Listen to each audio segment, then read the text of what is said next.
Hey Cornerstone, can you believe that Christmas is this week? We finally made it here in 2020 and we get to celebrate the hope of Christmas. That's what we need. It's what I need. It's what you need.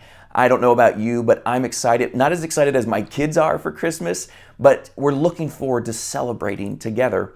Well, what this means is that we have our Christmas Eve service this week as well. And so we want to invite you to be a part of our Christmas Eve services. We have our in-person services, but those are quickly filling up. But here's the really good news, is our online service has unlimited room. And so we want to invite you to be a part of that. We want to invite you to invite some friends and neighbors and family. Just send them the YouTube link of our YouTube channel to be a part of that. And at 6 p.m. on Christmas Eve, our service will premiere. And then, of course, once it premieres, it will live on our YouTube channel, so you can come back and watch it or catch it later. And here's the cool thing, is you can watch the Christmas Eve service, worship with us, gather with us online during Christmas Eve dinner. That's pretty cool. Or you can make some hot chocolate, enjoy some Christmas cookies, and worship with us during our Christmas Eve service online.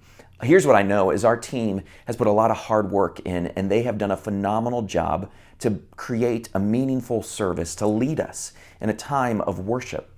And so I am grateful for our team and what they have done. And so you're not going to want to miss this. This isn't the Christmas that any of us wanted, but I'm grateful for the technology that we are able to be connected together, even though we can't all be in the same room together. And so please invite a friend, invite a neighbor, invite family, and be a part of this celebration of what God has done. Sheldon is going to preach a powerful message from John 1:14.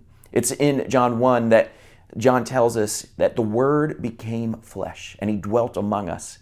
And we have beheld His glory, a glory of the only Son from the Father, full of grace and truth.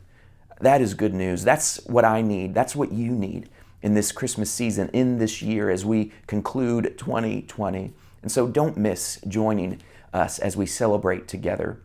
I want to leave you with a story or just a few words from, it's called the Jesus Storybook Bible. This is one of my favorite children's Bibles. And here's what's so wonderful is it connects with kids when you read it to them, but there's something very profound about it, even for adults. And so this is the way the Jesus Storybook Bible begins. Listen to these words. Allow these words to just to call you in to our worship on Christmas Eve. Listen to this. The Bible is most of all a story. It's an adventure story about a young hero who comes from a far country to win back his lost treasure. That's you and me. It's a love story about a brave prince who leaves his palace, his throne, everything, to rescue the one he loves. It's like the most wonderful of fairy tales that has come true in real life. You see, the best thing about this story is it's true. It's a true story. It's the story of how God loves His children and comes to rescue them. And at the center of the story, there is a baby. Every story in the Bible whispers His name. This is the child upon whom everything would depend. And so join us Christmas Eve as we celebrate the one who was born in order to love us, in order to draw us and rescue us so that we might know the everlasting love of God. Can't wait to worship with you on Christmas Eve.